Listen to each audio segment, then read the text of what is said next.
प्रथम थर पर चलित मास 3 दिन अनुष्ठित होउछि प्रवासी भारतीय सम्मेलन अर्थात प्रवासी भारतीय माने कटक भुवनेश्वर पुरी ए तीनोटी जगह बुलाबुली करुँचार सुंदर और ऐतिहासिक स्थान गुड़िक देखुं जदि कटक कथा कहवा तेबे न्यायिक संग्रहालय कथा कहतु नेताजी म्यूजियम कथा कहतु अथवा बोट क्लब कथा कहतु यापर आउ गोटे ऐतिहासिक स्थान रही जहाँकि नेताजी जन्मस्थान ओडिया बजार रही तेबे आमे अच्छु से नेताजी जन्मस्थान रे गैलेरी रही से गैलेरी को प्रवासी भारतीय मैंने आसुंच देखुंट नेताजी विषय जानुंट कलिकता पर जदि आउ किसी सुंदर स्थान रही थाए तेबे कटक ओडिया बजार नेताजी संग्रहालय बोली से कहते जेहेतु प्रथम थर पर से ओडिशा आसुंच प्रथम थर पर कटकर यही जगह गुड़िक बुलिकी देखुंट निश्चित भाव में ये कौटना कौटी गोटे सुंदर छाप से मन में छाड़ तेबे आसतु जो प्रवासी भारतीय रही प्रतिक्रिया नवा कौन कहते नेताजी संग्रहालय बा Netaji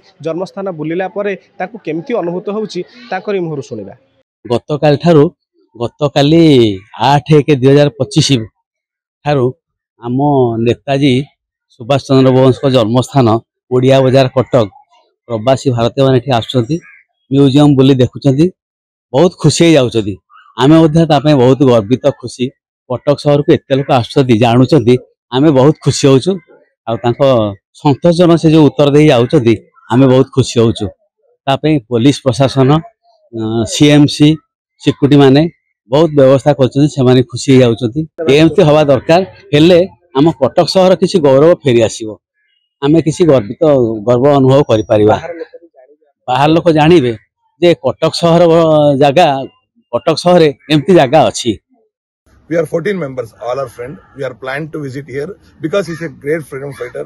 We want to, in our life, once time, we have to visit the temple. That it is like temple, sir. Okay. How God is very important. The freedom fighters are very important, sir. That's why we want to. We already visit the Calcutta also. Okay. So it is his birthplace. So that's why we are all planning to come. The main intention to visit the Netaji birthplace. That's why we are coming. What you had seen here, what is his birthplace and what are the things he is using, and his INA, how he started, his bank and his clothes and his stamps, his books.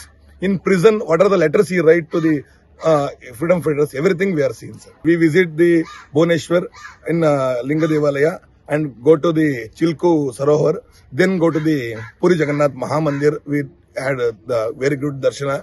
Then we visit the Konark Surya temple. It is also beautiful. Now we visit the Cuttack. For main reason is in our trip main reason is to visit the Netaji Subhash Chandra birthplace and the museums. जितना भी हमने जाना पढ़ा नेताजी के बारे में हमें शुरू से ही लगता था कि उन्हें ड्यू रिकग्निशन नहीं मिला जो भी उनका कंट्रीब्यूशन था फ्रीडम स्ट्रगल में और देश को आज़ाद कराने में। हम सब यही मानते हैं कि एक्चुअली में वो पहले प्रधानमंत्री थे हमारे, ठीक है।